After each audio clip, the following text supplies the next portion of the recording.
It's So great. hello and good evening to everybody. And thank you so much for joining us. My name is Sharina Florence, and I am Group Creative Director at 72 and Sunny. I am also an honored member of Poster House's N.Y.C Council. We exist as the museum's advisory board made up of racialized art and design professionals. The board was established in 2019 and located in Manhattan. The museum is in Chelsea. And Poster House is the first and only museum in the United States dedicated to the art and history of the poster. It is my immense pleasure to welcome you to tonight's program. It is named The History of Black Women in Graphic Design. I am very honored to be sitting with special guest Cheryl D. Miller. I'm sorry, Cheryl D. Holmes Miller. Cheryl Miller. Cheryl Miller. And Tasheka. And Tasheka, I do not want to mispronounce your last name. Can you please say it for us? Arceneaux-Sutton. Arceneaux-Sutton, thank you. And both are skillful designers who have joined forces to uplift the legacy of Black women designers.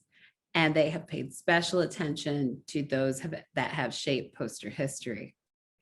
And just to tell you a little bit more about these lovely women, Cheryl Miller is a national leader of minority rights, gender, race diversity, equality, equity and inclusion advocacy, and graphic design. And she is a 2021 AIGA medalist, a 2021 Smithsonian Cooper Hewitt National Design Awardee, and inaugural IBM Honorary Design Scholar, Eminent Luminary 2021.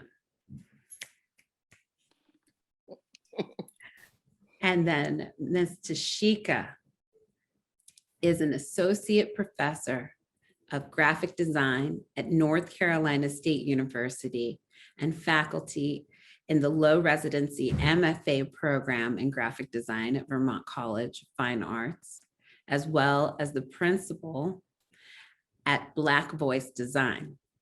And I heard so many wonderful things about you, Tasheka, and the beautiful, beautiful things that you create. So we can't wait to hear more. But before we get started, I just wanted to share a few notes with everyone on accessibility for this event. So we have automated closed captioning available. And if you need that, you can turn it on by clicking the CC button at the bottom of your screen. We are recording this program and it's going to be made available for anyone who has registered to attend the event. And then if you have any questions during the program, you can just drop those questions in the chat or in the Q&A at any point in time, and then I'll make sure to vocalize them for you. And just remember to set your chat to panelists and attendees so everyone gets to see your question. And then we'll make sure that we get to as many as possible. I think Cheryl Miller wants to make sure that we close the house down, answering every last question. And with that, I'm actually going to hand over to Cheryl and Tasheka. Welcome, ladies. Listen, it's a pleasure. And I'm not going to spend a lot of time up front. I'm just very, very grateful that everybody has registered. I'm going to turn everything over to Professor Sutton, who is, I thank God for her. I met her along the way early in this story of recording our history. I discovered that she was researching Black graphic design women, and we've been together for a while with this, and I just, I'm just old enough to remember things, and I let her know. So she's the scholar, and I just lived through it. So every now and again, I'm like, don't forget this person. I know the card catalog. Professor Sutton, remember this one or that one. So she's the expert, and so we're going to turn it over to Professor Sutton. Thank you again, once again, for tagging me along. So thank you, Cheryl, for that. But we all know that Dr. Miller is a scholar as well. So I'm not going to let her off the hook with that one.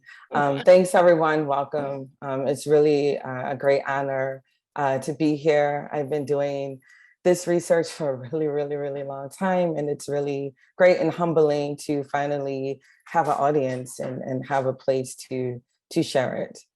Yeah. And I also want to really shout out, thank you, Poster House, for always having us and giving us space to share our stories. Thank you so much. And one thing that I want to say is that there's a lot of people that we're going to talk about. And so just kind of think about this as like, you know, like a buffet, I guess. So you just get a little sort of taste of a little bit of everything. And we know that there are some people and things, information that's left out, but just for timing, we just kind of brought together some stories that we feel like are significant and important. Not to say that the ones that are in here aren't. So first, I want to kind of start this lecture off with a statement of purpose that I came across from a scholar. Her name is Tanya Locke, and Tanya Locke thesis has actually had the pleasure.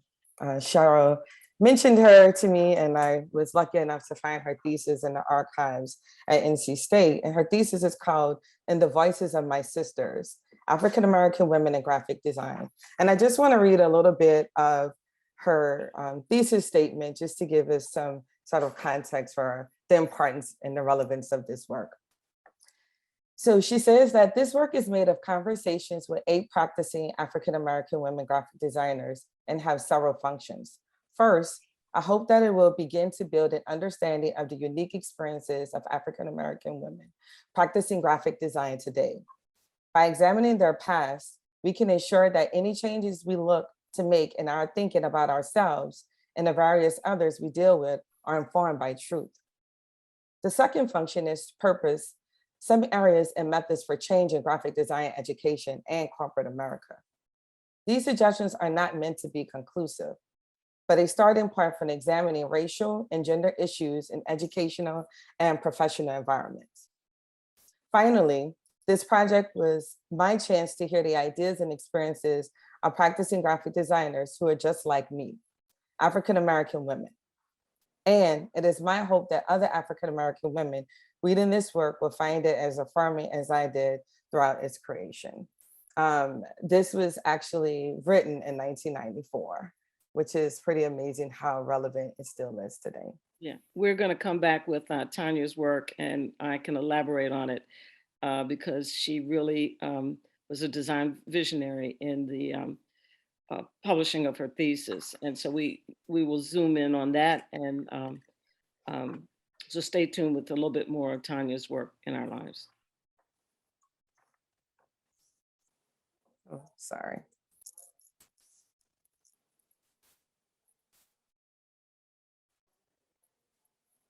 So Black women pioneers, these are some of the first, right?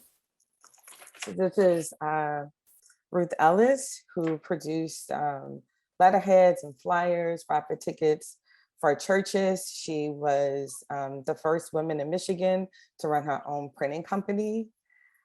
She identified as a printer, a lesbian, and an activist. Anything you want to add about her, Cheryl? No, you keep going. Okay. And so these next few slides is looking at some work that was done at Spelman University through the publication, the Spelman Messenger.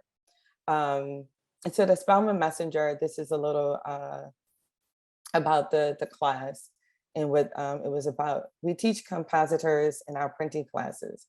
Our printing office contains a small printing press and all necessary equipment for printing. It issues monthly an 8-page school paper. It also prints our annual catalog besides the circulars, letter and bill heads, envelopes, programs, and card required for school use. This work ensures instructions in a variety of typesetting. This class is a printing elective. And so this publication, I believe, came out in the late 1800s, like around 1887, 97, I can't remember the exact date. But one of the things that I enjoy about the design is the sort of lettering and details and in the masthead. And go ahead, Cheryl, sorry. No, I'm going to wait, and then I want to see how far you have notes. And some of the design, if I kind of go back, it definitely is reminiscent of that particular time period around the Industrial Revolution. This idea of sort of having the, space, a limited, white space, and using different styles and forms of typography. But I do feel like the use of space and organization is beautifully laid out. Here they have a different masthead of using black leather or texture type of typographic style. Sorry. Okay.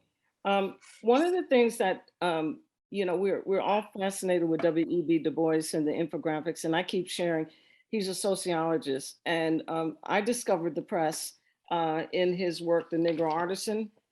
Okay, and he's giving as a sociologist, and in his reports, he is documenting the labor and the progress of the American Negro. So in this report, a social study made under the direction of Atlanta University, this one is edited. He was the corresponding secretary of the conference, Atlanta University Press, on May 27, 1902. And in here is where he's talking about the state of the union for all Negro labor. And this is where we find the press.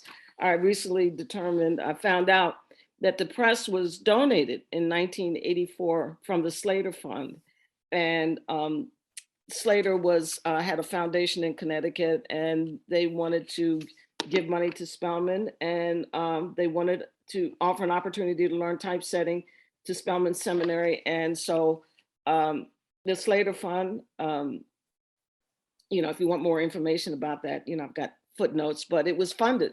So this was a white foundation, I believe in Connecticut, that donated the money for the press. And so, I'm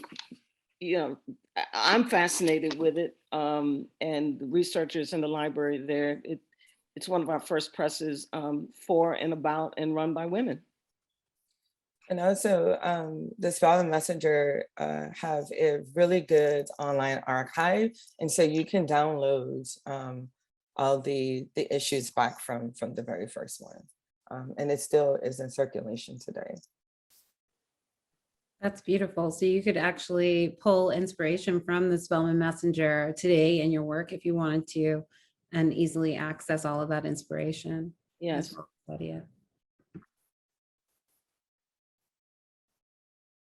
And so these are some examples of some of the stuff that Cheryl was speaking of, and these are some women working in a print shop early on. Yeah, I'm sorry. No, go ahead. No, I was going to say these photos, the credit, the photographs by Louis Hine, you can find him online and find his work. And again, a lot of where we find this is in the documentation of study of labor and who's doing what when. And he is recording women and Black women typesetting. So this reference was found in a photographer's archive. Yeah, and the book is Women at Work, 153 Photographs by Louis Hine.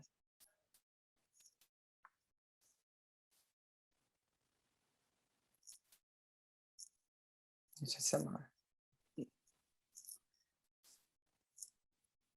And so this is Selma Burke, who is a sculptor and also credited as creating the design for the dime that we all use every day.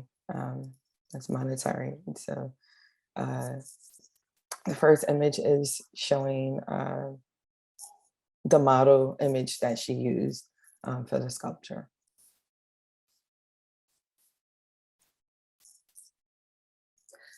Anna Russell Jones is a graphic and textile designer. She designed the Philadelphia School of Design for Women catalog in 1924, which some of this you can kind of see the design. To me, the typography is reminiscent of the Art Nouveau style.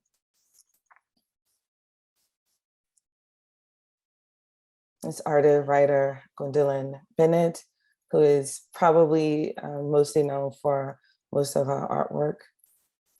But she did, however, do some illustration and cover art design for the Crisis and Opportunity publications. Yeah, and we're looking at the women who are, there weren't many, okay, but we're looking at Harlem Renaissance, and definitely the influence of Art Nouveau into the Harlem Renaissance. Paul Laurence Dunbar covers his wife for his poetry. It's definitely, I always like to identify thesis projects and analysis and so forth. The Crisis magazine, the archives, that would be a wonderful research project for any graduate, graduate scholar who wants to do a work to study the Crisis magazine, its history, over its period in its life. The research is great, the art is great, and what a great analysis it could be for research and a thesis project. This is a project we're digging into for those of you who are looking for things to do to create scholarship. To study the Crisis magazine is intriguing. And so I put reference there, the 1920s. These are going to be the women that are walking with Aaron Douglas and Ramir Bearden, et cetera, et cetera. Oops, sorry. This is Louise E. Jefferson, who carries several many titles of a cartographer, illustrator, graphic designer, photographer, as well as a published author. For 20 years, she worked as an art director at Friendship Press. And that was around, she got promoted in the late 1930s. And, at that time, she was probably one of the first, I can't really confirm that, but probably one of the first African-American women art director at a major publishing house.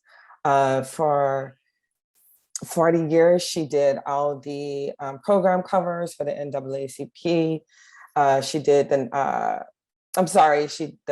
seals, the season greeting NAACP seals. She designed those for 25 years straight.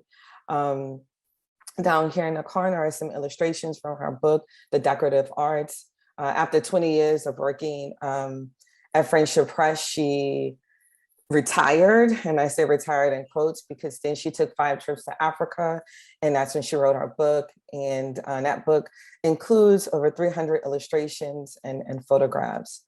Again, like I said, she was also a really heavy researcher. So her map of rooted people of the US, she made several maps like these, illustrated them, researched them, and a lot of them, they were made and created for different universities. And I'd like to say that Professor Sutton is a specialist on Louise Sutton and probably will be her bibliographer. Is it a biographer? Yes. And sure. So she is the Louise Jefferson specialist. Okay. Yeah. Listen, she could do a whole lecture on Louise all by herself. Yes, thanks for that. She's the lady Louise Jefferson. Okay. Yeah, and if you happen to be just by any chance in Louisiana or New Orleans area, the Amistad Research Center, which is a great place to research in general. But if you're in that area, go on Tulane's campus, and they have the whole Louise E. Jefferson's complete estate there. So you can see all of her work. This is Zelda Jackson. Most people know of Jackie Arms. And she's the first African-American woman cartoonist. I just like to read this quote. She said, "I've never liked dreaming little women who can't hold their own." And so she was really a force to be reckoned with. She was one of the first artists to have comics and whatnot with Black people and characters. Her Tarchie Brown, Dixie to Harlem comics were probably one of her most popular. She also designed her own advertisements for her own Black doll that she also designed. She had her own doll company, basically. And, you know, one of the inspirations behind her wanting to make her own doll was because she got tired of not seeing anything, visual dolls or anything like that that looked like her. There is also a movie online, I believe it's on YouTube, that's dedicated to her work. And there's also a book that's a monograph of her work as well that you can find. Lois Jones, it's really known. She's an artist and teacher, and she was practicing pretty hardcore for 7 decades. She traveled a lot and lived in Paris and abroad. She was really well known. Her work had a really strong Caribbean aesthetic and feel to it. Work was kind of really well known because she kind of shied away from a lot of portraits, which was pretty common for a lot of Black artists at the time. And you can see this calendar events that she designed over in the top left can show some of the Afro-Cubist aesthetic that we're used to seeing from other artists and designers like Emory Douglas, for publications like The Opportunity and Crisis and even Fire magazine.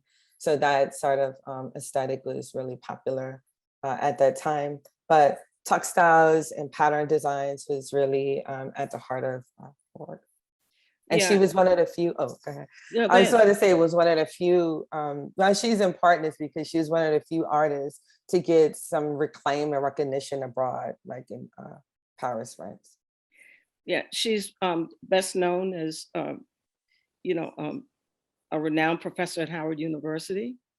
And she studied in Boston and wanted to work in, she wanted to work in Boston and one of the museum schools, and she was encouraged, why don't you go down south and work, teach for your people. And so she's a pretty Parisian, European trained, gorgeous painter, and of course, began to travel Africa and the West Indies and shifted, and she's well known, well established as acclaimed professor at Howard University. So she's had quite a rich story, and definitely in the league of, oh, you go teach your people, you know, go teach your people. I'm like, yeah, okay, right. Thank you, Professor. You know, acclaimed career, and her collection is just breathtaking of, you know, what it means to be a visual artist. She tackled all of it, and best known for her contributions for Howard University. So radical Black women in the 1960s and the 70s. Dorothy Hayes. So Dorothy Hayes is an artist, educator. She was probably, I would say, most known, most of her acclaim, people sort of know her mainly from being a co-curator and organizer of the Black Artists and Graphic Communications exhibition, which featured 49 artists and designers. And it traveled for about 2 years to various locations in the US. And one of the reasons sort of behind this exhibition, why it was so important, was because the same questions that we've been asking today about where are the Black designers and things like that, that was happening decades ago. And so Dorothy felt that this exhibition sort of answered that question. Hey, Black designers are here, we've been here, we've been doing the work, but we just haven't been getting the recognition and the credit for it. I'd like to lift up, get it while you can, please. You can read it online, but you want the CA January, February typographic annual. Patrick Cohn was kind enough to republish the original show that was documented in April 1970. And I had the opportunity to write the introduction, and the show, you want the collector's pieces, okay? You can read it online, but you can get the book, and you want to, this is one of our first history books. There's a rich story. I give the introduction. The introduction and the story, the history of this show, and we're collecting. I don't want to monopolize this moment, okay, because this is a lecture all by itself. So if you want some of the history of the show, some of the tension of the era, I always talk about 1968 when Martin Luther King was assassinated, was a pivotal moment when really it's a formal place of where are the Black designers missing in action. She comes forward with this show to answer a whole lot of questions, but the history and the vintage documents of seeing George Olden and Herb Lubalin and a lot of our ancestors. This is your collector's piece for the current. We pulled it out of the card catalog. It was originally, the Japanese printed it. Okay. And Cheryl, that's the communication arts publication for this year, January through February, correct? Right now. And so if you get the hard copy, you want it. Okay. This is our textbook until there is a textbook. If you see me on my phone, it's because I'm ordering it right now. Yeah. Okay. And you can read it online now. But what you want is, you want the actual the publication has all the images that were from each artist that was in the show. And what's curious is that print magazine covered it.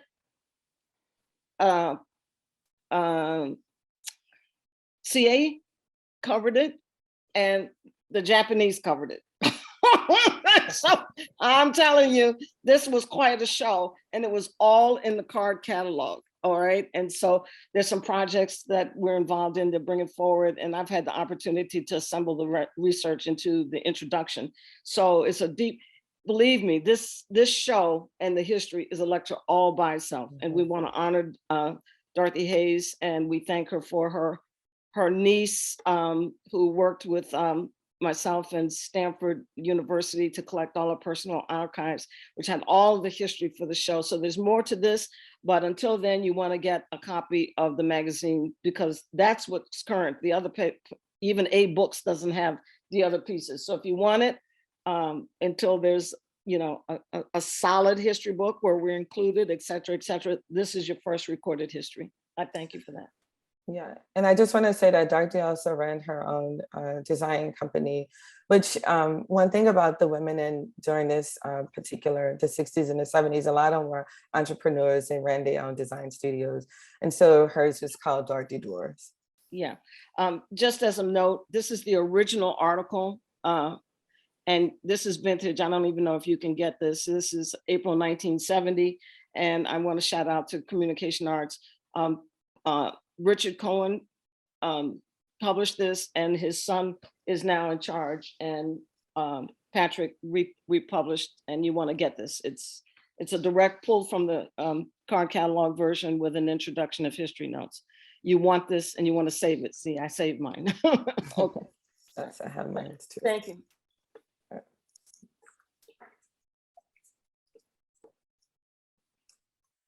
And just at the show, I wanted to try to point out the women who were a part of the exhibition. So Dorothy Hayes, Joyce Hopkins, Andrea Marquez, Louise Jefferson, Bernadine Watson, and Verona Witcher. Those were the women that were included in the 49 designers and artists and illustrators of the Communications Art Exhibition. Yeah, and this fractal, a lot of times we have fractals floating around without explanation, and I get busy like, what am I looking at? And I talked to Tony Despena, and I asked him, I said, do you know these Black women in her Blue Ballon studio? And he confirmed for me that these were women who worked in Her Blue Ballon, and they're so young now, he couldn't identify, exactly who, but there were a team of Black women, between accountants, maybe support help, receptionists. They work with Her Blue Ballon. Andrea Marquez is a graphic designer, entrepreneur, and business owner. Her work was also included in the 49 Designs exhibition.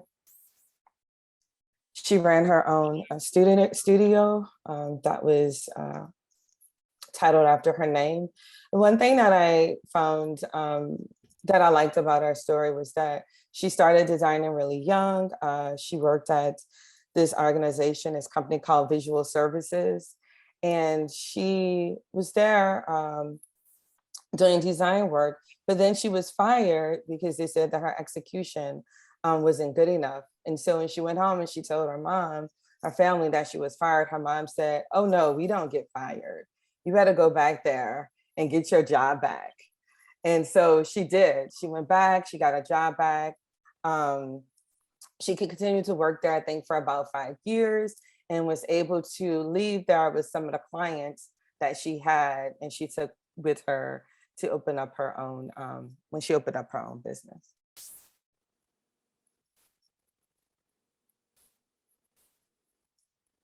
Dorothy Akaburo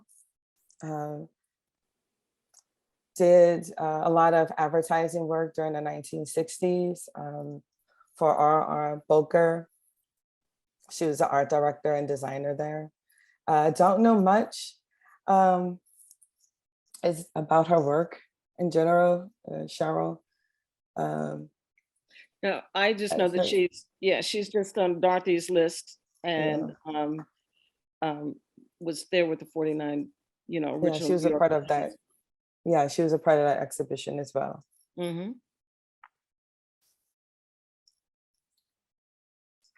Melanie, or Sylvia Abernathy, is best known for her activism.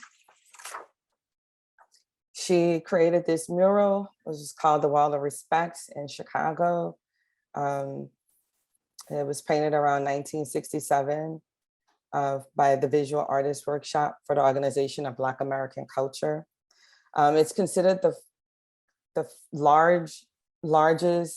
first largest community mural. She also designed album covers for Dalmark. Most of the album covers she designed were for jazz during the 1960s.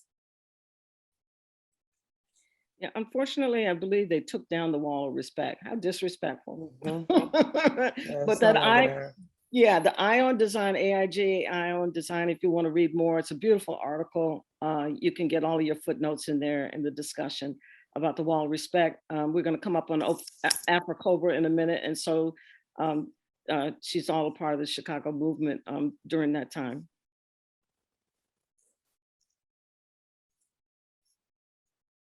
Barbara Jones Hagu is a part of that movement, which Cheryl was speaking on. And for me, I always like to sort of talk about and just referencing the formal qualities of some of this work, the use of colors, the lettering. During this time, a lot of the work that got sort of a lot of attention was things that were part of the psychedelic movement, right? And so these, a lot of the qualities and elements of this work is definitely reminiscent of that particular time. Yeah, we're looking at, she was a part of the Afro-Cobra movement. And when I give that lecture about eclectic modernism, what we're looking at is the whole movement, the eclectic modernism and the psychedelic era. It's inspired from Japanism into Art Nouveau into the psychedelic era. And this is where, if you've heard me lecture, the juxtaposition between these artists and the Pushpin Studio and Dorothy. They're all at the same era. Okay, and I always keep, you know, my favorite question on LinkedIn and Instagram, how did Milton Glaser get all the work with all these Black designers? That's a whole nother lecture, or you can find it on YouTube. But this is out of the Afro-Cobra movement and definitely the psychedelic era. And we, you know, what's synoptic is this is the era of the Pushpin Studios, and all of it is the inspiration and development in art history from Japanism into Art Nouveau, into eclectic modernism, psychedelic movement. And so this is fitting right in juxtaposition, synoptic and parallel to Pushpin Studios. So these are the entrepreneurs, the Black women in the 80s and the 1990s. The Cheryl's era. Yeah, sure. These are my girlfriends now. This is the sorority.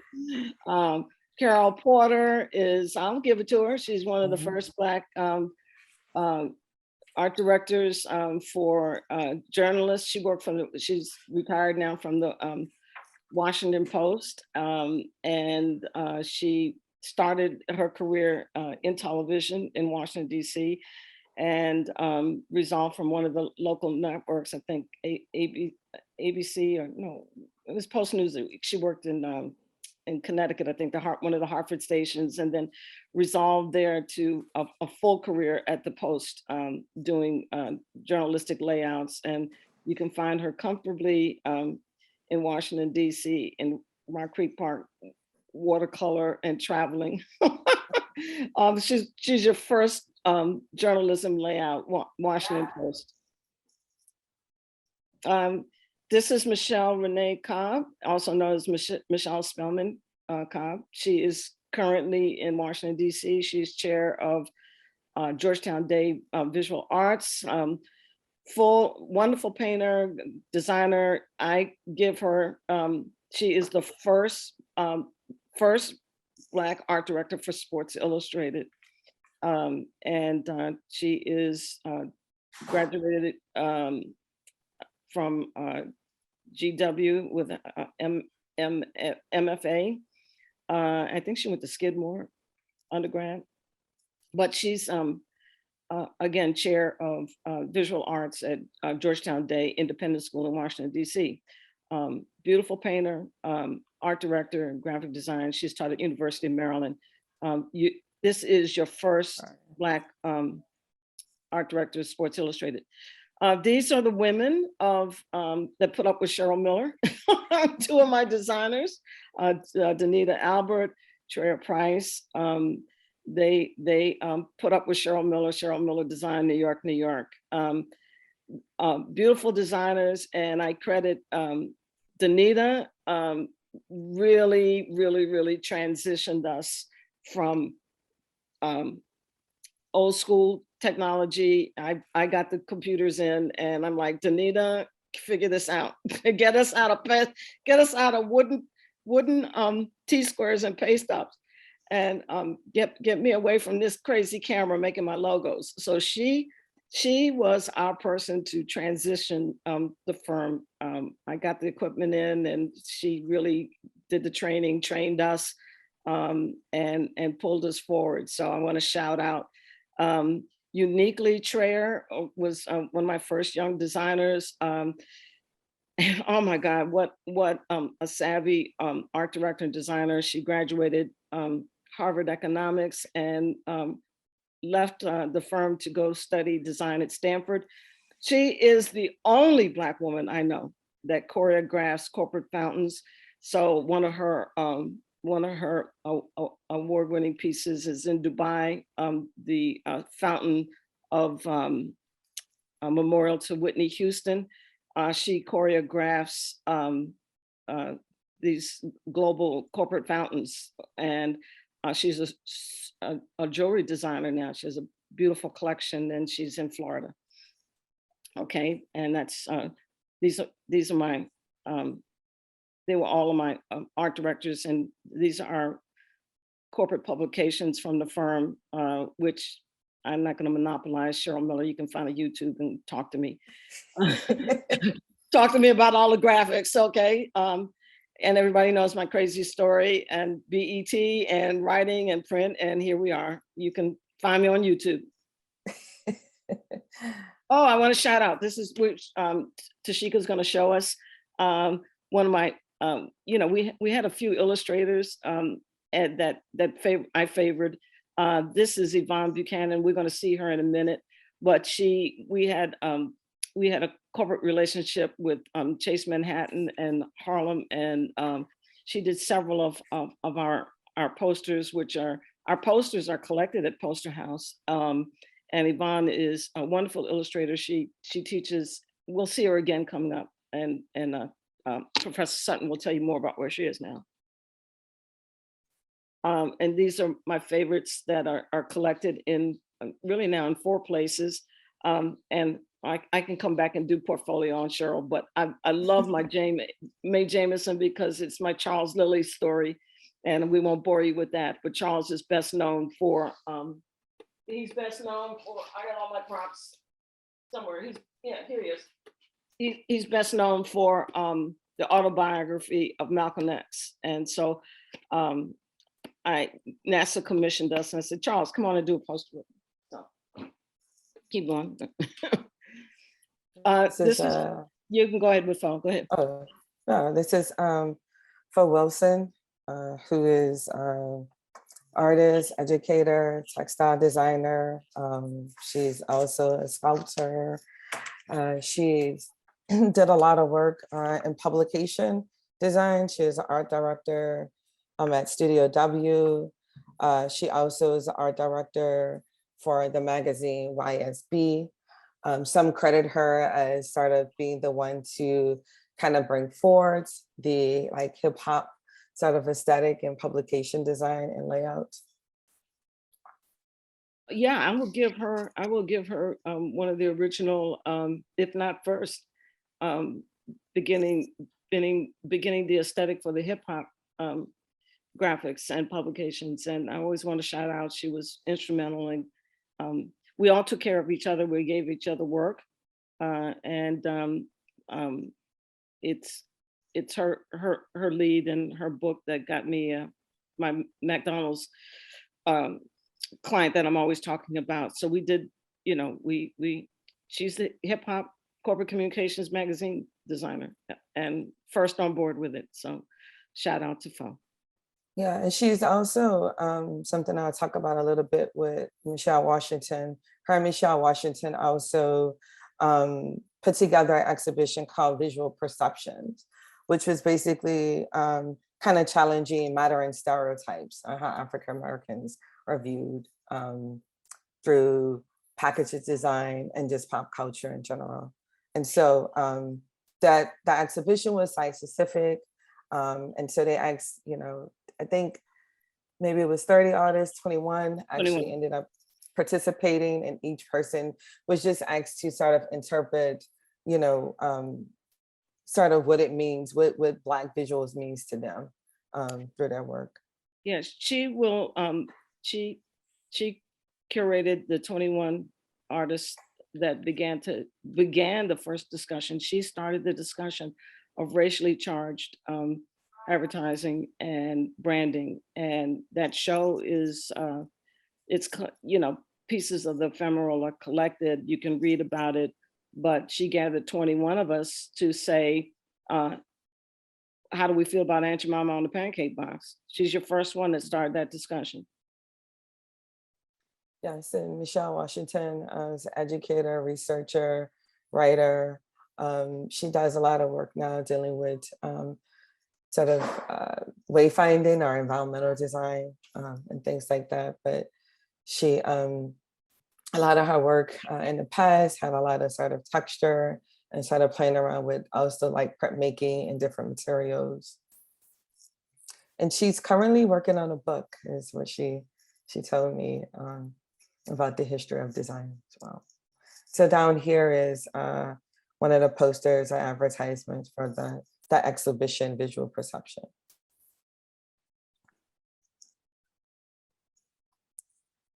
This is the late Syria Harris, who is a visual communicator that specialized in planning and management of user-friendly information services for diverse audiences. Through her expertise, she helped institutions and corporations design information services to respond to the complexity of American society. And she was nicknamed the citizen designer. She's also known for, and you can find her commentary in the Black Experience in Design. The Black Aesthetic. Yeah, the Black Aesthetic. That's another, she started it. And then unfortunately, she passed away young. She was with Yale, and that's a work, like, we don't have to reinvent the wheel and come up with new projects, Professor. You know, there's work that started that just, the scholarship that I'm praying for professors and scholars to start documenting this story. And one of the things that I always try to inspire, the only reason that I am on any conversation with this is that it was a thesis that got published. And the difference between having an exhibition, just trying to say that we're aware, this took a shift in my legacy work and in the industry, because I documented footnotes. And so that's scholarship. So just to be able to say it without proof and dialogue, it's the scholarship that, and Maurice Cherry, when we talk about that work, it's his data. The two together, the scholarship and the data, is what's going to bring all of this forward with the kind of respect that it deserves. And so I'm really, really about the professors that are writing and documenting. And so this is a good example, you know, of the place to make change is in the writing, in your data and your scholarship. Yeah, So what I was saying was that her work needs to keep going. You know, she left us early and her work needs to keep going. So she had a concept for the Black Aesthetic. You can read about it there. The PDF you can find online, but it's a place to don't reinvent the wheel, just keep going. She started it and you give her credit and you start doing your research and documenting the scholarship.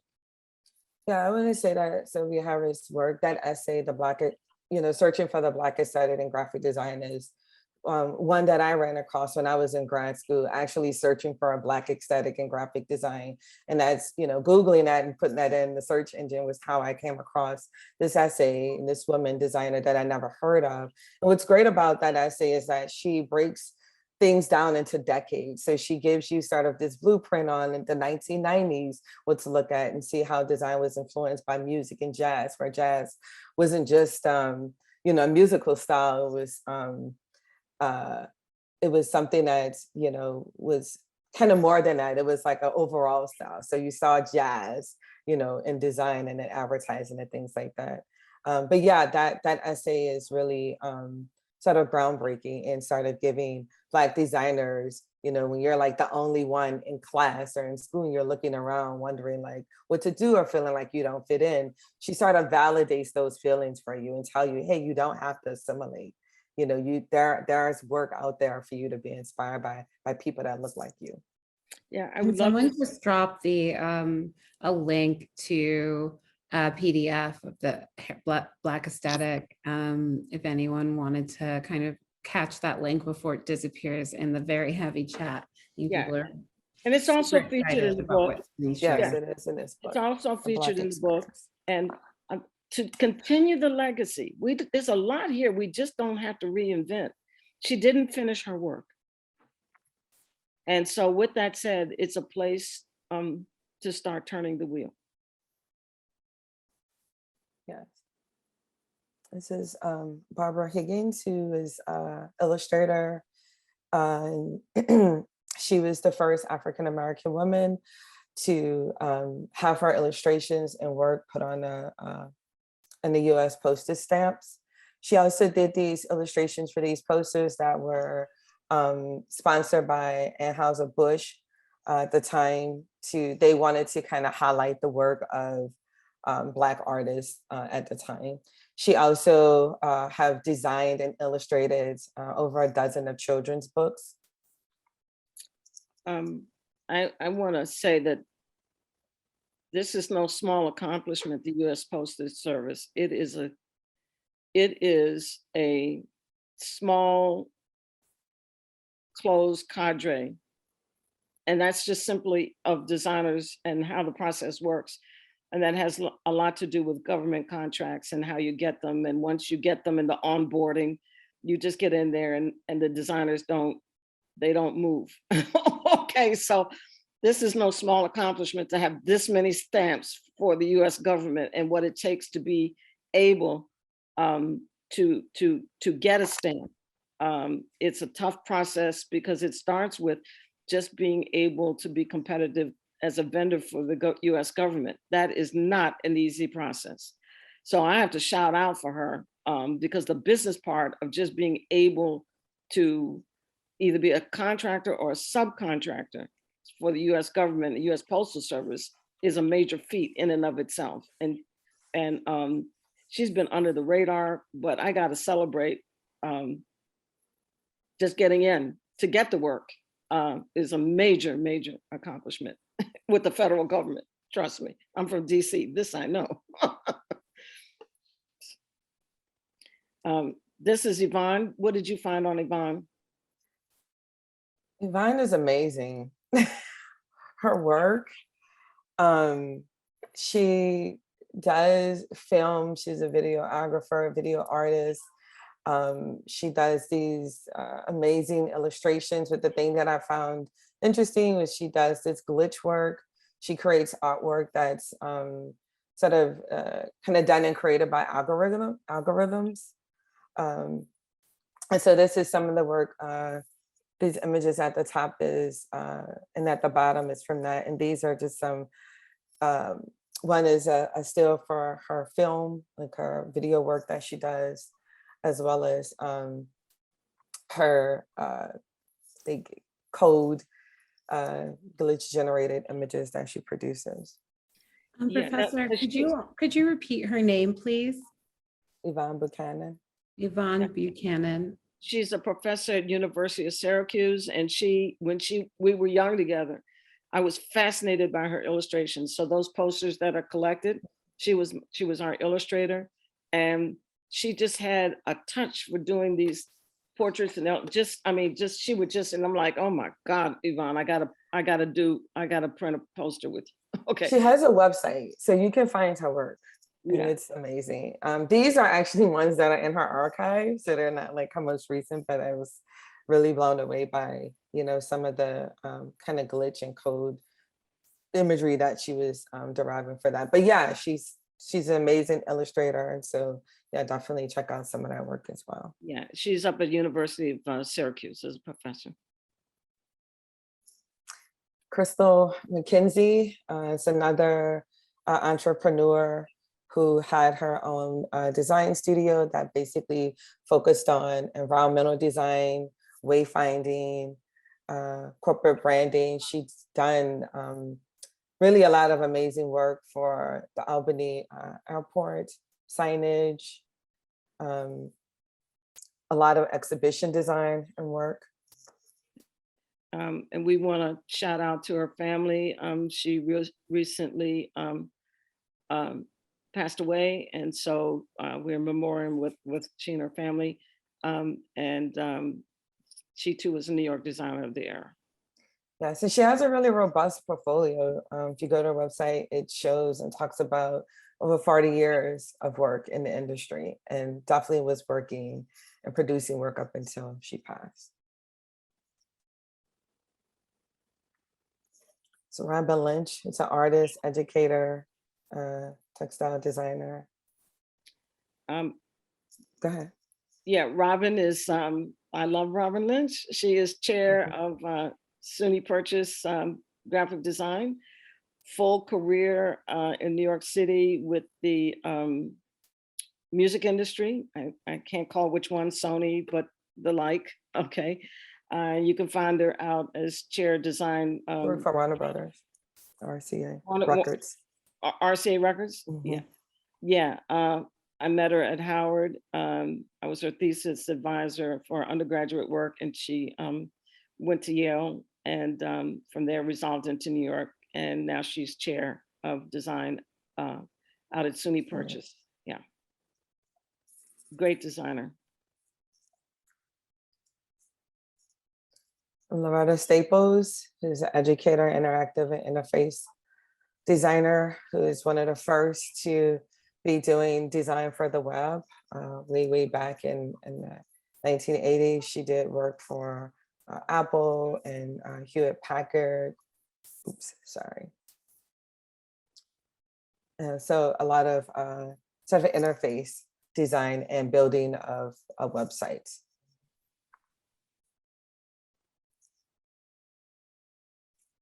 Gail Anderson is an educator, graphic designer, writer.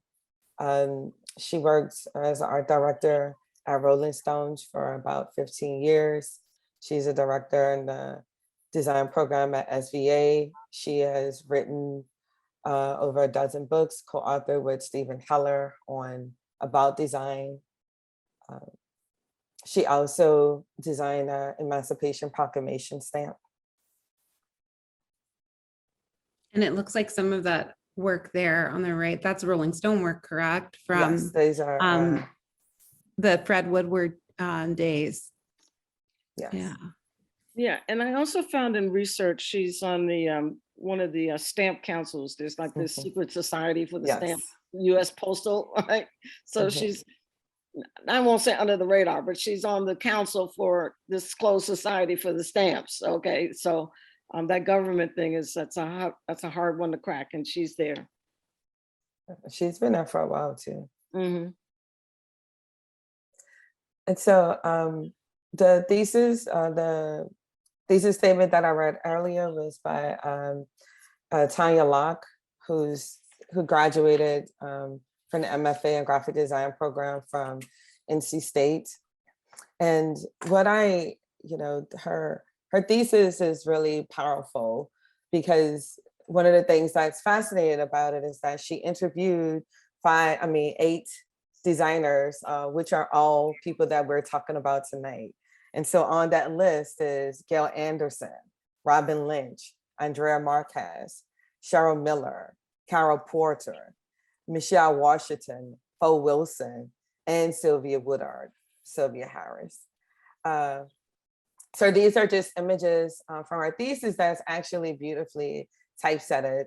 But it has interviews with all these women, and they really go into detail and discuss their experiences of being a Black woman designer in the industry. And the thesis is broken up into these various sections where they express their feelings about being a woman.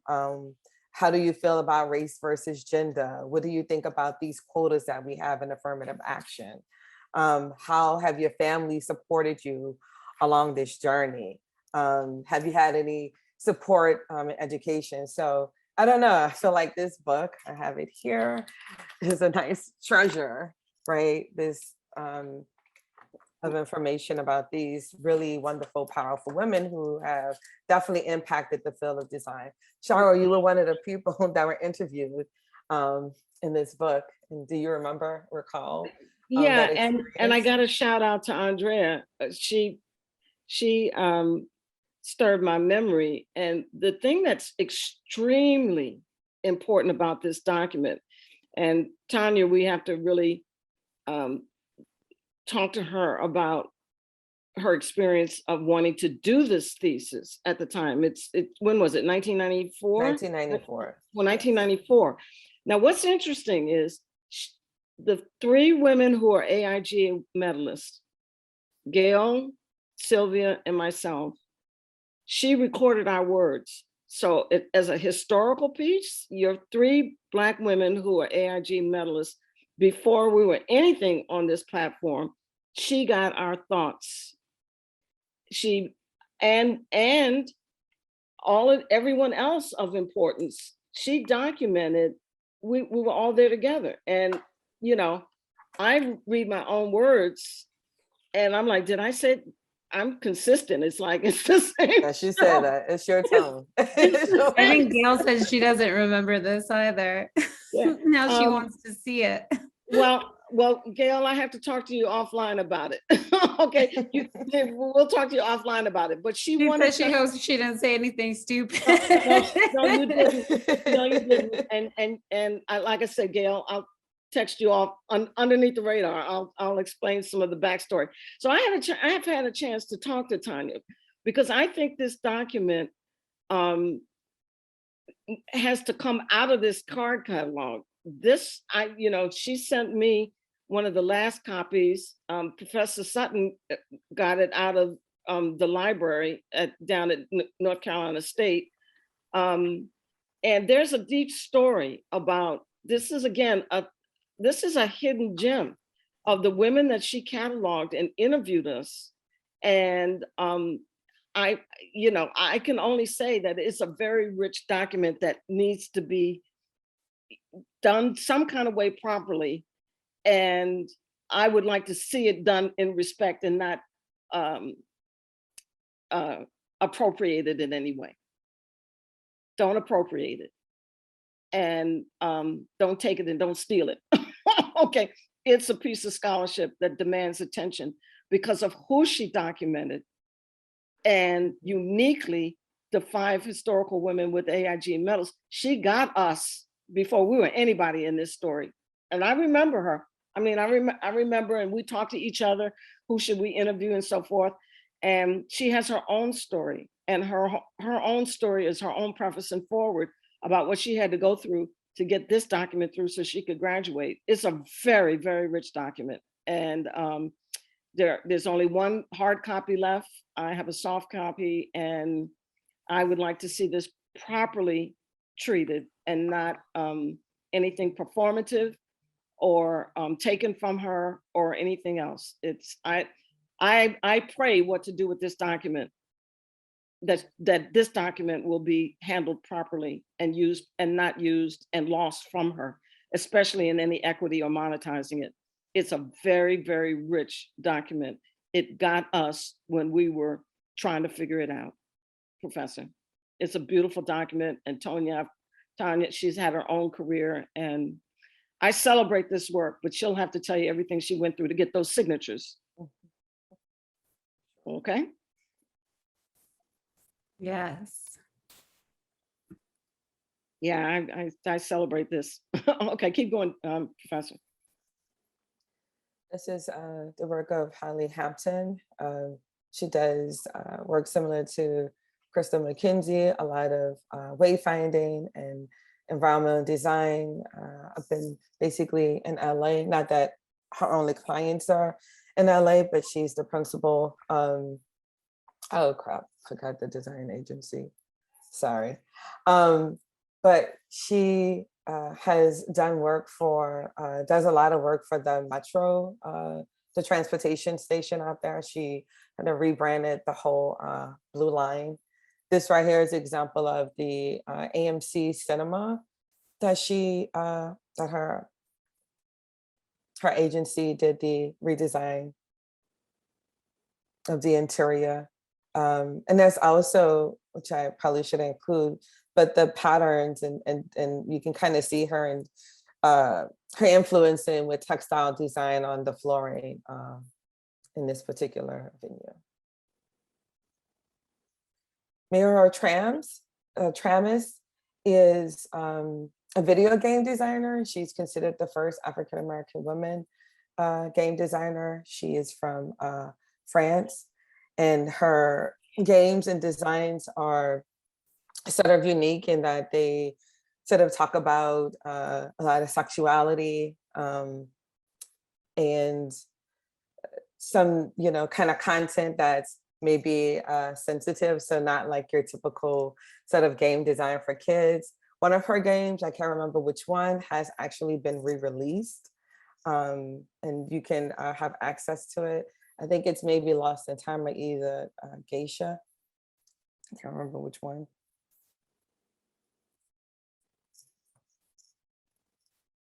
And Arjun Harvey is also another digital sculpture and game designer who's traveled, and a lot of influencer from abroad in Europe. And these are some stills from some of her games. It's gorgeous. Yeah. And Carol Bilson is an industrial designer, product designer. She designed this kind of kiosk for Kodak, as well as this Kodak Extrascan image link ultrasound imager, which is similar to a scanner, which is really sort of groundbreaking that she did this sort of design back in the early 1990s. I feel like we have all come into contact with this design at some point in our lives. Mhm. Yeah, and this, I remember reading how she really talked about being the only woman in this industry as far as like being an industrial product designer. So it wasn't easy at all for her to kind of make way and get these kind of products in circulation, or even have anybody take her ideas seriously because she was a woman. Yeah, she would have been an island within the industry for sure. Thank goodness she pioneered. So these are the women in graphic design of today, from the early 2000s to the present. Diane Houghton. You want to talk about Diane, Cheryl? Yeah, she's with AARP. She's active with AIGA. I like her crisp. I love her crispness, the crispness in her work. And she's down in DC and is doing a lot of work with AIGA. And I just love her work. Beautiful spirit. Yeah. Her layout actually reminds me a lot of Gail Anderson's work, especially some of her layout for the Rolling Stones. Also makes me think about Gail's Johnny Cash book, which has a similar sort of aesthetic with the large topography, using these sort of frames and borders that are sort of like reminiscent of like the Victorian movement. But yeah, her work has a lot of sort of energy. And I love this Afro punk poster here with all the sort of textures and patterns and the really bright colors. Yeah, this is Ashley, and of course, she's chair National AIGA. Also, she's on the board of Rhode Island School of Design, and a great designer. She's our first Black woman White House creative director under Obama, 2015, and she's with us continually in all that we're doing in advocacy and in leadership with AIGA, her own firm, RISD. She's all about, but she's your first Black creative director at the White House for Obama. Following her was Karana Magwood, and let's go to her work. They were in AIGA together, and they kind of were approached from the White House. Ashley had a friend I interviewed them. I wanted to write an article, but I couldn't get the White House press corps to give me a permission to write about them. They had it got kind of complicated. Okay, to get the White House to let me write about them. Okay, but that's okay. I'm gonna tell the story anyway. And so Miss Magwood broke a lot of the rules in the Biden administration graphics. And so I wanted to do a reflection on that. So she's the second woman creative director under the Biden administration at the White House. So there you are, Black women of the White House creative directors. How about that, huh? This is Shani Sandy. Oh, Shani. Shani, is a force to reckon with. She is one of the vice president design directors. I don't even want to try to get the exact title for IBM. She's got several teams and polished corporate executive designer, IBM. There's nothing to say about Shani, but she's done the work. Got a MBA. She worked for, I think, S&P in New York. I worked on her MBA from a school out in Germany, resolved into a beautiful career at IBM. She was recently in that American Design television CBS series. She is your corporate design director, Shani Sandy, IBM.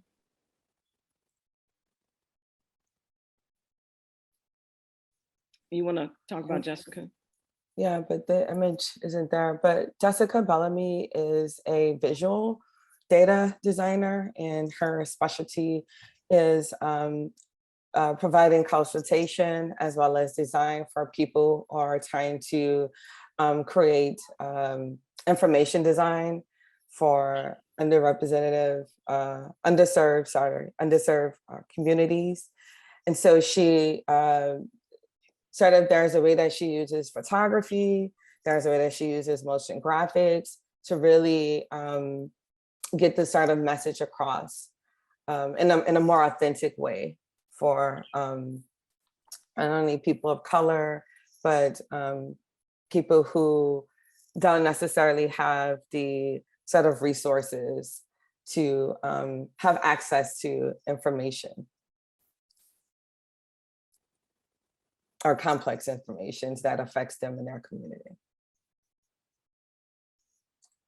And so Cheryl wanted to basically give a shout out to Black women in academia. And so this is a huge list. Yeah, go ahead and read them out for me. And this is not to miss anybody, okay? But listen, we must be professors. We must, okay? Because that's just it. We've got to be full professors. You want to know what you want to do? Be a full professor, okay? And you've got to get to the associate professor stage, because other than that, you won't be qualified to be. You got to come up the ranks some kind of way and get that associate professor so you can get the full professor. We need deans, we need chairs, we need professors, we need you. Go back to school. Go back to school. And these are some that I have met along the way. I've got Vicky, Renee, Robin, Audrey, Teresa, Kelly, Kalina, Colette, Lauren, and Leslie. These are the hot professors out here right now. If I missed you, please let me know right away. I want all of them. And of course, Professor Sutton. We don't want to miss Professor Sutton. Okay. Professor Sutton is leader of the pack. Okay. And so, yeah, well, no, we talked about Gail. You said we missed Gail. No, we didn't miss her. We gave her whole spot, and she's chair at SVA, and award winning. These are ones that we want to just be a professor. Mine is a terrible thing in ways. When we grow up, we want to be like these. And I want to say that there's a lot of them in their writing and the Black experience in design, identity, expressions, and reflection. So Kalina Sales, Dr. Leslie Noel, and Barry, Kelly Walters, R.J. Bennett, they all have, Teresa Moses as well. So is Cheryl Miller. They all have writing and work in this publication. So. Yeah, please, if you want to, please be a professor. Do what's necessary. And I shout out to these women. They are, I want you to know they're on the academia path, okay? And we don't get there, and we're needed. Oh, our big shout outs, President Crystal Williams, Rhode Island School of Design, and Dean Kimberly Pender, Dean Yale School of Art. We honor them. There's nothing else to say about that. we pray their strength. And I have a few to watch. I got my eye. You want to tell us about the first one? Shasa Barber. Oh, the Sorry. typography, right? Yes. The reason I have Shasa in here is because we don't know a lot of Black designers, type designers in general. And when you think about Black women as type designers, even far and few. And so she is definitely at the cusp of that in that industry. She just got her certificate from Type West, which is a lot of archives type design certificate program, which is a year. So she's one to look out for. Yeah, she's one of Trey Seal's picks, and I'm excited about her. Fungi Dubé, I guess, or Dubé. I love her work. The Pan-African Design Cadre. Oh my God, this didn't work. Just breathless. I don't know what to say other than she's in a movement with the Pan-African designers, and I follow her on LinkedIn and Instagram, and I adore her work. Oh my God. And so I don't know what to say other than find her on LinkedIn and Instagram and just enjoy. There's nothing to say other than just enjoy. The Pan-African design and the cadre coming in from Ghana. I ain't messing with it. Nothing to say, but nothing to say, but just gorgeous. And Natrice Gaskin. Sorry. Yeah. She's into artificial intelligence and the crypto. I can't even, it's so Afro-futuristic. I get, all I know is she's got it going on. Oh my God, the work is just breathless.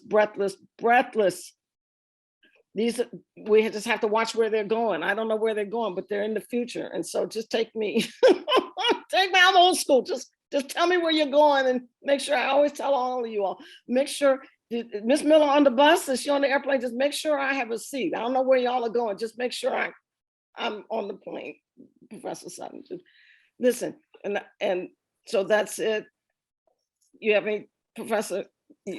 Oh, so we have a special guest that's here. That's Andrea Marquez is here. I'm gonna turn your camera on.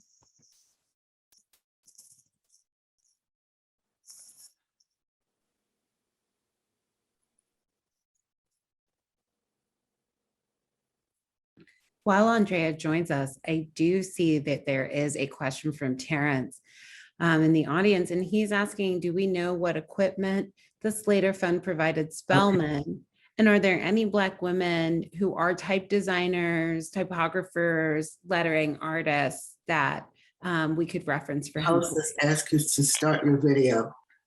Do I do this? Yeah. Let's give Andrea there a we chance. go. We're going to answer all of questions. Yes, we can see you now. There you go. Hello. Hi, listen, let's welcome. Let's welcome and shout out Andrea Marquez. She's Dorothy Hayes's friend, was in that show. She's 82 plus, going on 83 years old. She just retired 2 years ago. She's the eldest of us that can tell us how in the world we got over. Welcome, Andrea. You have the mic. Just tell us whatever you want to tell us. Thank God for you. Welcome. Well, I loved every minute of it. It was a wonderful trip. I graduated from City Tech and I went to the museum, Brooklyn Museum for 3 years and took painting. And I ended up in the right place at the right time.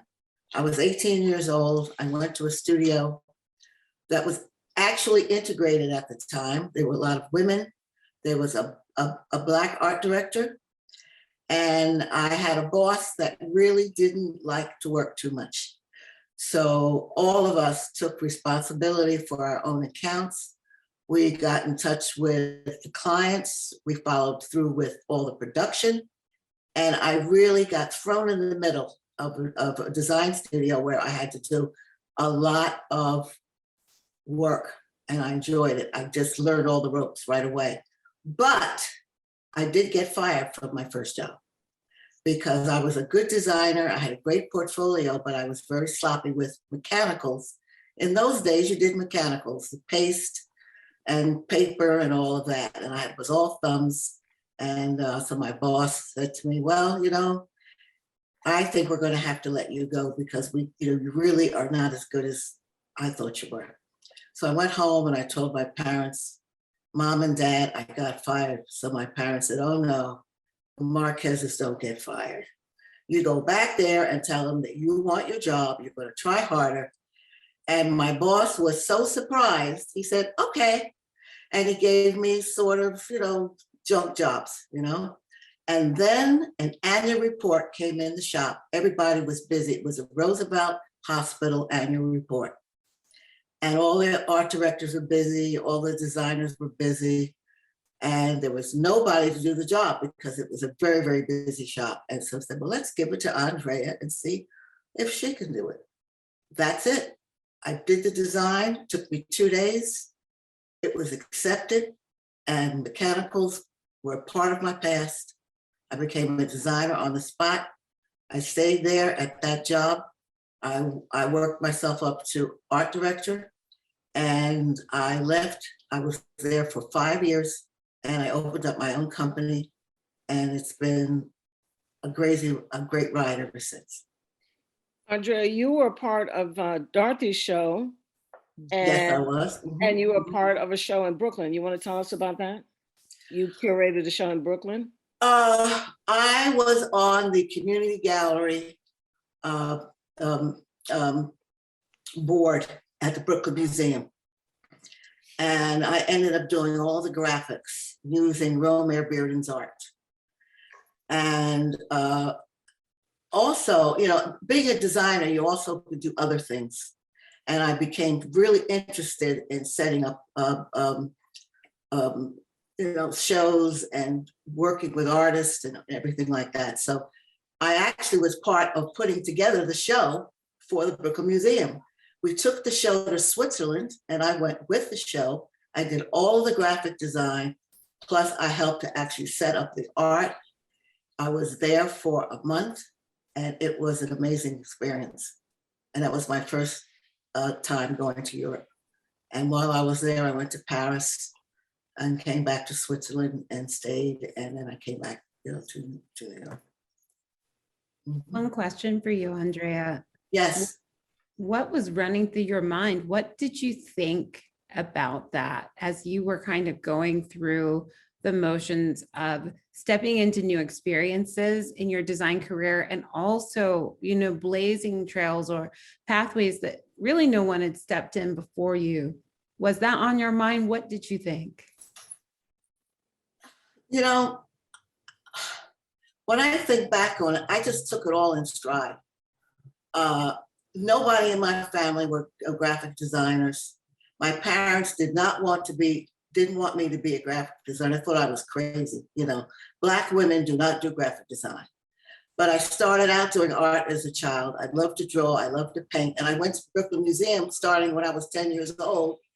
And I was actually got to know the curator at the Brooklyn Museum. She introduced me to music and art high school and opened up my eyes to the fact that there was a graphic design field. And then I went there, I did very well. I had a teacher that loved my art. I got an exhibition at the Lever House in Manhattan. It just happened. I didn't know that it was possible, but I did it. And it just happened. It was just the right thing for me. Beautiful. And I felt comfortable within it. I loved it. I really did. Oh, and also you just said such a lovely quote. You said that you didn't know it was possible, but you did it. It's 5 o'clock. That's really, really inspiring. And I love this idea of potentially not even realizing how groundbreaking you living your life is until, you've Until now. yeah, until you're looking back on the achievements, but it really has opened up a lot of space for the rest of us, just as Dr. Miller's work has, for the rest of us to be here and to participate and have representation in this space. Well, I'm excited about this. I've learned things today that I didn't know at all. I feel like everyone did. I just can't believe this, Yeah. Fantastic. If you read the chat, Thank you. everyone has learned so much. I think people who are professors, some of us who, only have a degree or two, and I think people who are currently studying design have all learned so much from all three of you ladies. Well, Before we close out or go to questions, is there anything specific that anyone would like to say before we go into our Q&A? I have one thing why this is important. I don't mean to offend. I'm a truth teller. I'm telling the industry the truth. We've told you the truth tonight, and it's substantiated by a lot of research and footnotes. And I don't mean to offend, but if you go to my Instagram and my LinkedIn, I posted before the show, they didn't want us.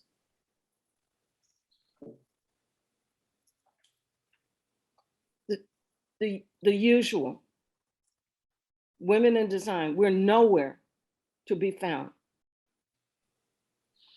in these stories. I'm offended. And I'm going to tell you something. I'll go on record. I've been teaching it.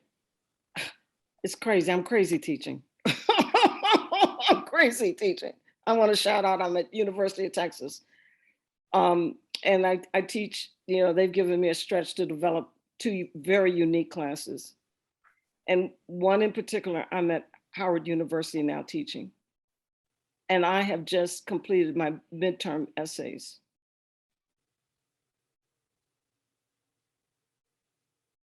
And their documents to me tell me how really they're offended that we are not in the history books, that our stories are not there. I've read approximately almost 20 midterms and a broad stroke, almost 20 midterms from an HBCU, studying design. And in my history of design, they write me, we are offended in their own way. And I've been thinking about writing on behalf of the graphic design industry USA. I am very sorry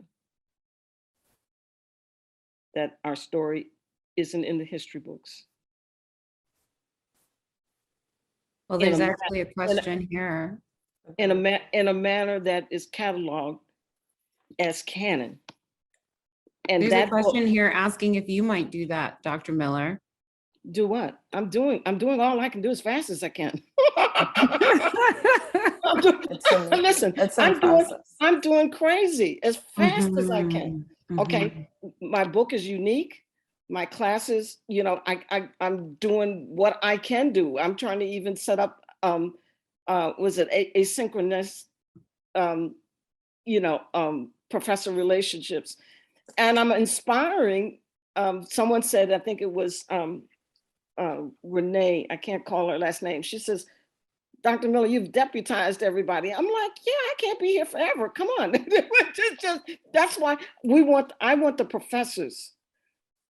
It's the writing, okay? And the work that I get involved in, the research that I find, I'm like, oh my God, it keeps me up at night because the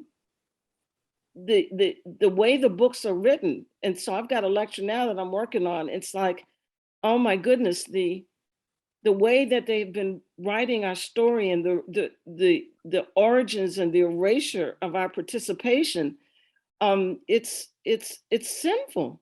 And I've just read, like I said, I've just read, almost 20 midterm essays that my scholars at Howard deserve an apology from the graphic design industry of America. I cannot believe what they're writing me.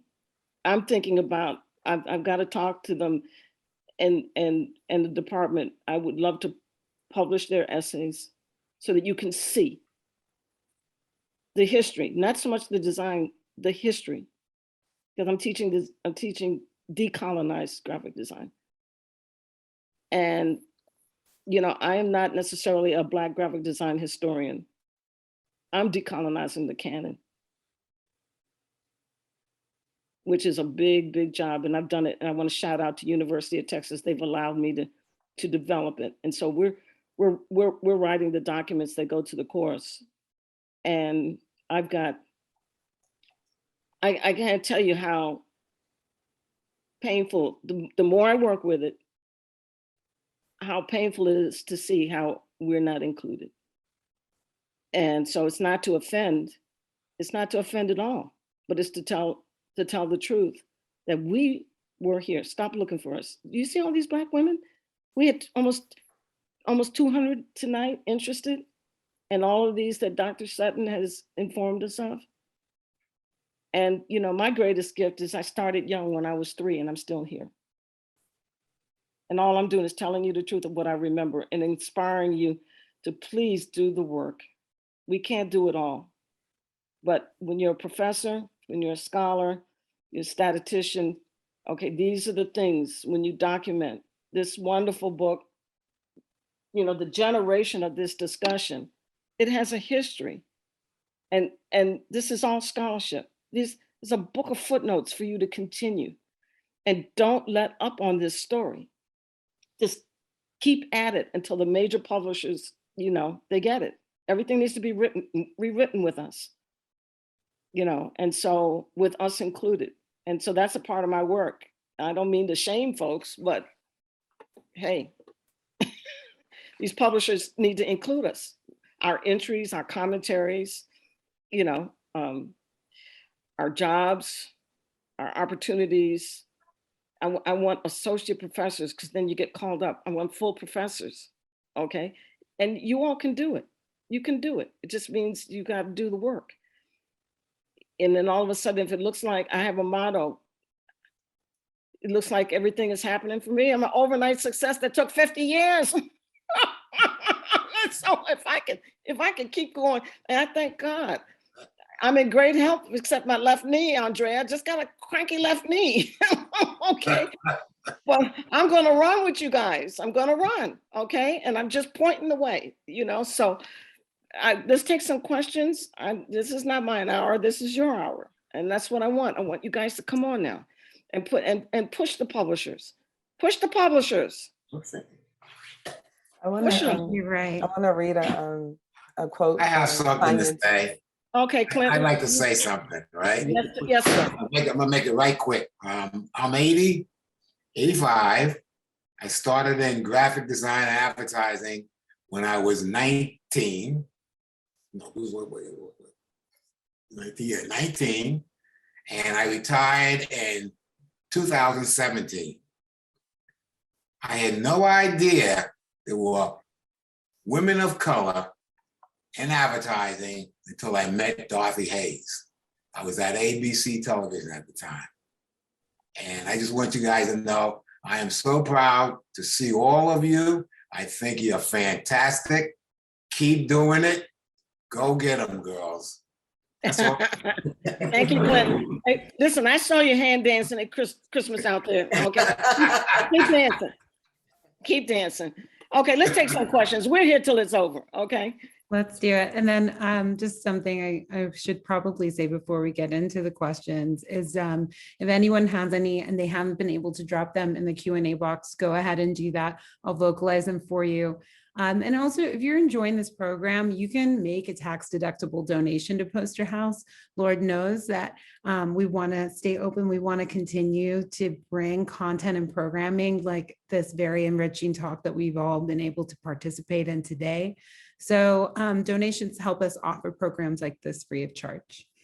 And to get into questions, I'm going to start with Terrence's question because it's been up for a couple of hours. And Terrence wants to know, do we know what equipment the Slater Fund provided Spelman? And are there any women who are typographers, lettering artists that can be referenced right now for Terrence to kind of look more into? Terrence can find out about the John F. Slater Fund.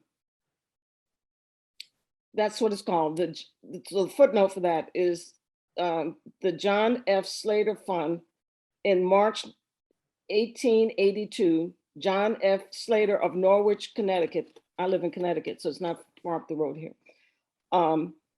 Created a trust fund of $1 million for the purpose of uplifting the lately emancipated population of Southern states and their posterity. And there's a whole conversation about the money and where it went. And the trustees, the list of the trustees, you can get this document. It's the Spelman Press was donated in 1884 from the Slater Fund. Let's see, it's called the John F. Slater Fund for the Education of Freed Men. Okay, so you can get that, and it's a well-documented footnote. They donated to develop the press, whatever the equipment. So there you go. Love it, Terrence. Now I have some reference. Donna was asking earlier if you were going to publish a book about what has been presented today, and if it could be part potentially of an Essence or Ebony article or a BET special. And I think it could probably be all of those things. But what I really heard from you today, Dr. Miller, is that it's really for scholars to come together and amalgamate the story and decolonize the canon and continue the work that has already been started. Is that right? Well, yes, and I do have a book in progress. I'm writing. You know, the thing about these things is that, you know, I'm trying to get the published date earlier than announced. Okay, and my book is a unique spin. It's very specific to my research, which is, you know, I have found a very unique angle with it, that it just stems from my own work, but it also stems from my origins. I'm a Ghanaian Danish slave trade derivative work. And so a lot of my work is coming out of the Ghanaian and Danish slave trade and the story of the artisan and so forth. So my work is specific to my research, and I'm working as fast as I can. I have an invitation to publish, and so that's coming. We've got some other confidential announcements that are getting ready to come, but I'm working as fast as I can. And then I'm also trying to inspire, it's going to take several, like Professor Sutton is with a cadre. They're going to be publishing with Princeton. And when we publish on that level, it's formatting. Dr. Dory, she's in Canada. Okay, of course she's the dean of everywhere. I just did North America, so we want to shout out to Dean. Okay, we bow to Dean. Okay, and there's some, there are a lot of professors, so she's dean, and my coach still is with me, Dr. Leslie King Hammond. They're deans. There's so many of us that can do this work, and I think what's really important is that we get on advisory councils with publishers and make sure that everything, my thing is, I remember stuff in the card catalog that you can't Google, you had to live through it. And so I'm working just as hard as I can to archive. I'm with Stanford. We opened up a collection at Cooper Union with the Herb Lou Ballin Center, and we're pulling in a state ephemeral. Okay, so we've gotten Selden Dix's family has donated, Uli Ryder, Miller Ryder's family. So we're getting these things in so that you guys have stuff to write with. You know, I can't, you know, we're not here forever. So you're gonna get a good book out of me, and you're gonna get, maybe you get 2 good books out of me. But I'm getting all the stuff out of the card catalog and family estates and things, and trying to put them in a place, in a repository where you guys can go research. So we've just opened one up on the East Coast in New York, and one, you know, on the biggest one that's being collected is backed by Stanford. And you can, you know, the stuff will be online. We're working very hard to get the ingredients out, and I'm inspiring for the young scholars to be professors, right? We're putting the things there for you. So there's not another generation going through this stuff Andre and I have gone through since we were teens. We shouldn't be doing this. Okay, so with the breath and life I have, yes, you're gonna get my book as soon ASAP. And it's very unique. You know, I'm a one-of-a-kind lady. We all are one-of-a-kinds, okay? So mine is very specific to my origins and some of my very unique story, my BIPOC story. And with that, you know, while I'm writing that, I personally am, you know, I'm teaching in 2 places. We're developing asynchronistic classes so I can be in a couple other universities. But to inspire you guys to come to the table of this conversation. But again, and my work is archival, you know, and we're talking about developing scholarships to write with, to work, to do the scholarship with the archives. So we're collecting, and I'm going through meeting families. I just was with Pierre Bowens down at University of Maryland Eastern Shore. And I met the Dix family, and they're donating. He's, you know, first art director, Time Magazine. And I've been fortunate enough that I've been in the business long enough that a lot of this is memory that I've got a footnote before I go to glory. So, and Dr. Sutton, she's got a book coming up. She can talk about it. So the tribe is working. We're working as fast as we can.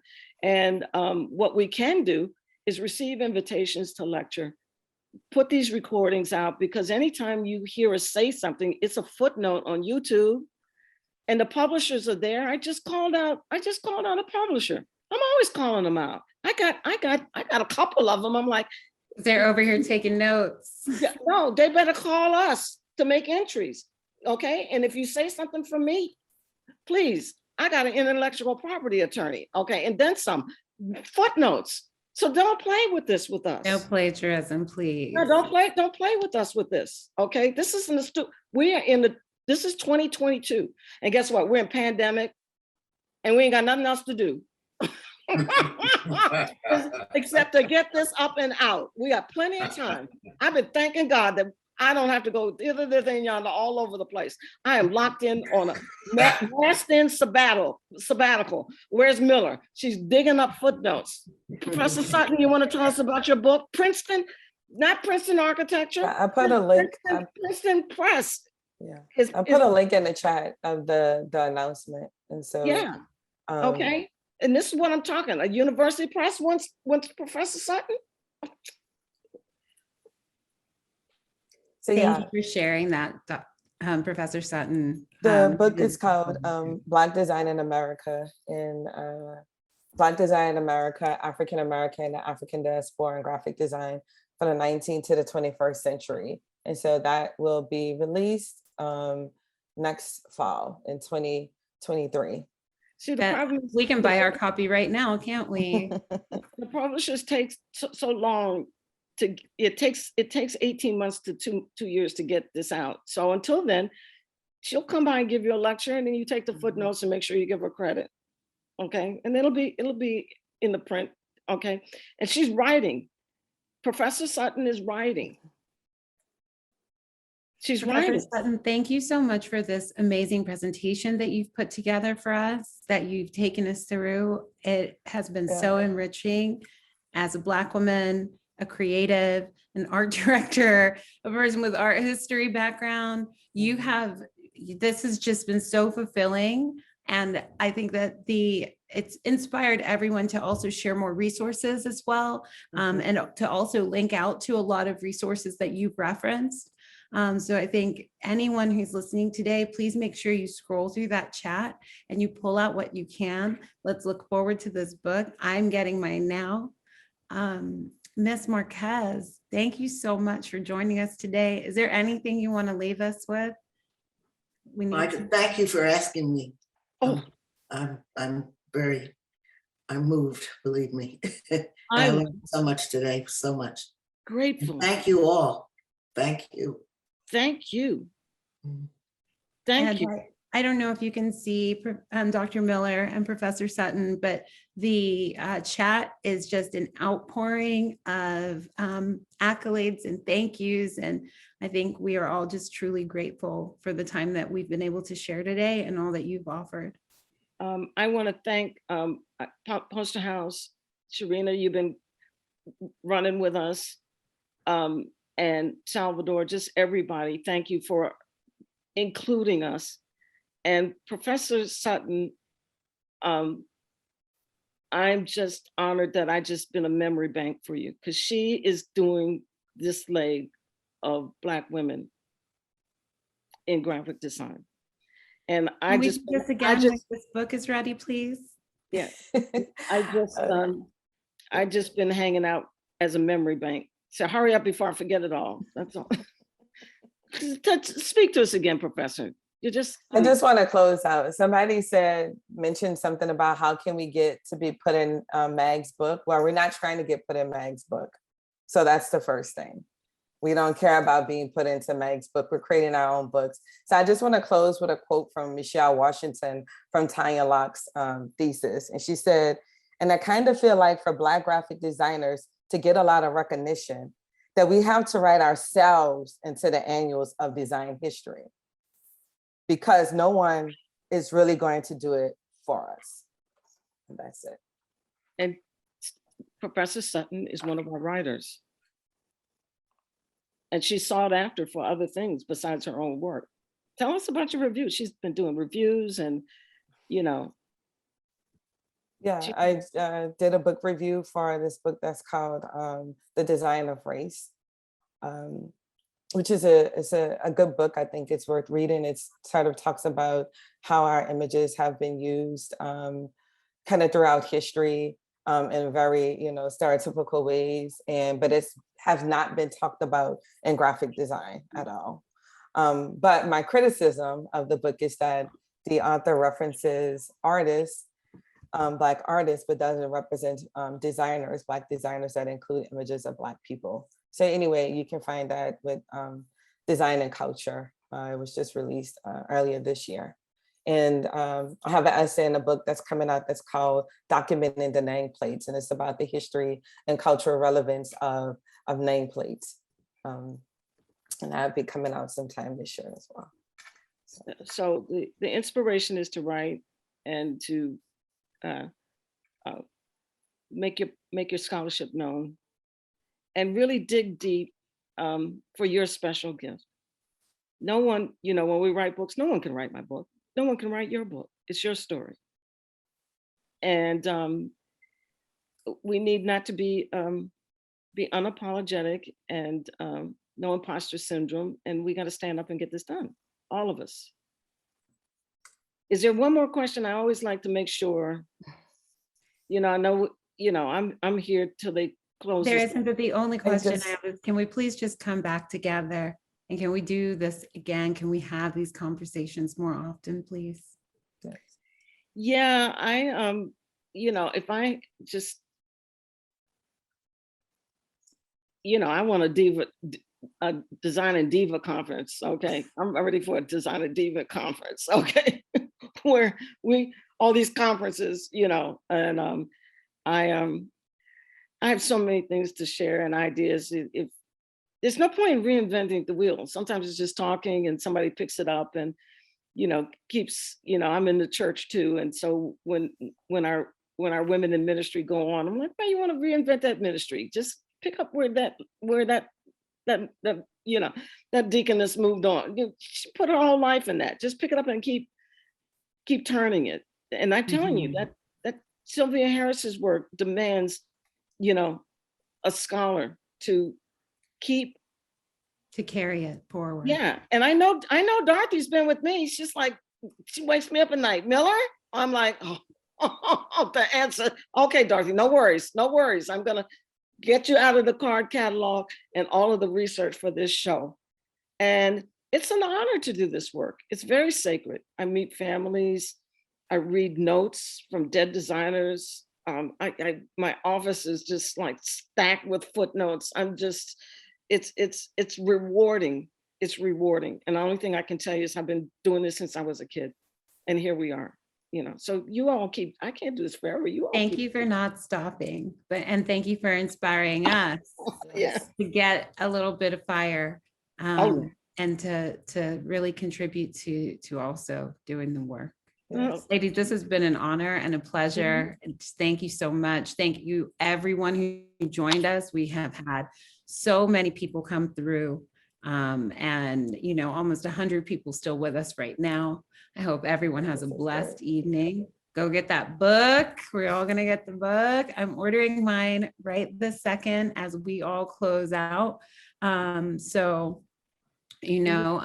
gonna drop the link one more time just in case. Okay, and you can follow us we're on Instagram. Tasheka's on Instagram. I'm on Instagram and LinkedIn, and I post jobs on my LinkedIn. Okay, so CD Holmes Miller. Okay, I post my crazy singers, but more importantly, I post jobs. I want you guys working. Oh yeah, you know what? I guess in the conversation of jobs, anyone find me if you'd like to. Sharina Florence. I help run an organization, POCC, dedicated to improving the experience of Black people in the creative industry. And we also try to make sure that any jobs that are coming through any agencies, that we funnel those and really make sure that they're communicated in real time. So we have better opportunities. The first step is knowing that the opportunity exists. Let us all know. Cheryl's here, I'm here. Yeah. And everyone have a blessed evening. Yeah. Yes, thank you all so much. Okay. Thank you. Thanks, Poster House. Bye. Bye-bye. Bye.